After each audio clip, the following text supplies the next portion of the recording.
പ്രൈസലോൺ. ദൈവത്തിന് മഹത്വം. കർത്താവിൻ്റെ ധന്യമായ തിരുനാമം വാഴ്ത്തപ്പെടുമാറാകട്ടെ. മത്തായിയുടെ സുവിശേഷം ഹല്ലേലൂയ 15-ാം അധ്യായത്തിൽ ഹല്ലേലൂയ 21-ാം വാക്യം മുതൽ ഹല്ലേലൂയ 28 വരെയുള്ള വാക്യത്തിൽ കർത്താവ് ഒരു കനാനീയ സ്ത്രീയെ നമുക്ക് കാണിച്ചു തരുന്നു. ഹല്ലേലൂയ. കർത്താവ് ആ കനാനീയ സ്ത്രീയെ നമുക്ക് കാണിച്ചു തരുന്നത് അവളുടെ വിശ്വാസം നമ്മളിലേക്ക് പകർന്നു തരാൻ വേണ്ടിയിട്ടാണ്. ഹല്ലേലൂയ. കനാൻ സ്ത്രീ വന്നിട്ട് കർത്താവിനോട് പറയുന്നുണ്ട്, കർത്താവേ ഹല്ലേലൂയ, എൻ്റെ മകൾ ഭൂതോപദ്രവം ഹേതുവായിട്ട് അവൾ മരിച്ചു പോകും, നീ ഒന്ന് അവളെ രക്ഷിക്കണമേ എന്ന് പറയുന്നുണ്ട്. ഹല്ലേലൂയ. എന്നാൽ ദൈവം അത് കേട്ടിട്ട് മാറിപ്പോവുകയാണ്. അപ്പോൾ ശിഷ്യന്മാർ വന്നിട്ട് പറയുന്നുണ്ട്, കർത്താവെ അവളിതാ പിന്നാലെ ഓടി വരുന്നുണ്ട്, നീ മറുപടി കൊടുത്തില്ലെങ്കിൽ ഹല്ലേലൂയ അത് ശരിയാകത്തില്ല കർത്താവെ, എന്തെങ്കിലും ഒരു മറുപടി കൊടുക്കുമെന്ന് പറഞ്ഞ് ശിഷ്യന്മാർ ഓടി വരുമ്പോഴേ ഹല്ലേലൂയ ദൈവം പറയുന്നുണ്ട്, ഞാൻ ഇസ്രായേലിലെ ആടുകളെ തേടിയാണ് വന്നത്, അല്ലാതെ ഹല്ലേലൂയ ജാതികളെ ആടുകളെ തേടിയല്ല. ആ വചനം ഇപ്രകാരമാണ്. ഹല്ലേലൂയ.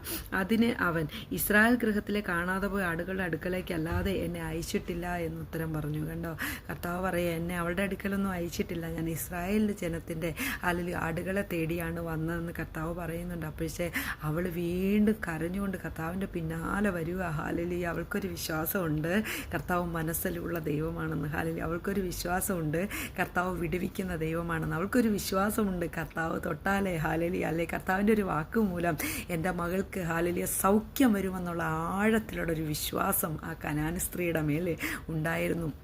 കർത്താവ് ഇങ്ങനെ പറഞ്ഞിട്ടും ഹല്ലേലൂയ അവൾ തിരിച്ചു പോകുകയല്ല ചെയ്തത്. വീണ്ടും അവൾ കർത്താവിൻ്റെ അടുക്കൽ നിന്ന് വരികയാണ്. അപ്പോൾ കർത്താവിനോട് ഹല്ലേലൂയ വ്യക്തമായിട്ട് പറയുന്നുണ്ട്, ഹല്ലേലൂയ മേശമേലിരിക്കുന്ന അപ്പം നുറുക്കുകൾ നായ്ക്കുട്ടികൾക്ക് കൊടുക്കാൻ പറ്റത്തില്ല ഹല്ലേലൂയ എന്ന് പറയുന്നുണ്ട്. ഹല്ലേലൂയ. അപ്പോൾ അവൾ പറയുന്നുണ്ട്, മേശമേൽ നിന്ന് വീഴുന്ന അപ്പം നുറുക്കുകൾ നായ്ക്കുട്ടികളും ഭക്ഷിക്കുന്നുണ്ടല്ലോ കർത്താവേ എന്ന്. ഹല്ലേലൂയ. സ്തോത്രം.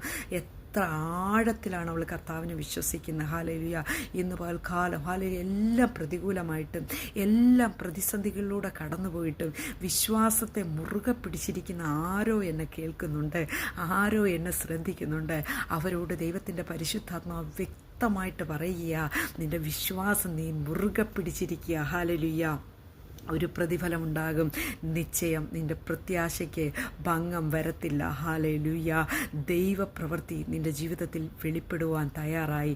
ഹല്ലേലൂയ. നീ എന്നെ കാത്തിരിക്കുന്ന ക്രിസ്തു നിമിത്തം നീ ലജ്ജിച്ചു പോകത്തില്ല. ദൈവത്തിൻ്റെ അസാധാരണമായ ദയ നിൻ്റെ മേൽ വെളിപ്പെടുവാൻ സമയമായി. ഹല്ലേലൂയ. സഹോദര സഹോദരി, നീ മുറുകെ പിടിച്ചിരിക്കുന്ന ദൈവമുണ്ടല്ലോ, ആ ക്രിസ്തുവാകുന്ന പാറയിൽ നീ ഒന്ന് ഉറച്ചു നിൽപ്പാൻ തയ്യാറായാലേ ദൈവപ്രവൃത്തി നിന്നെ തേടി വരികയാ.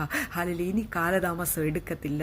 ഹല്ലേലൂയ. നീ തകർന്നിരിക്കുന്ന വിഷയത്തിൻ്റെ മേലെ കർത്താവിൻ്റെ അത്ഭുതകരം നിനക്ക് വേണ്ടി പ്രവർത്തിപ്പാനിട. ഹല്ലേലൂയ. ഉടനെ ഹല്ലേലൂയ അത് പ്രവർത്തിപ്പാനിടയാകും. ദൈവമഹത്വം നിന്നിൽ വെളിപ്പെടുവാൻ സമയമായി. എഴുന്നേൽക്കുക. ആമേൻ.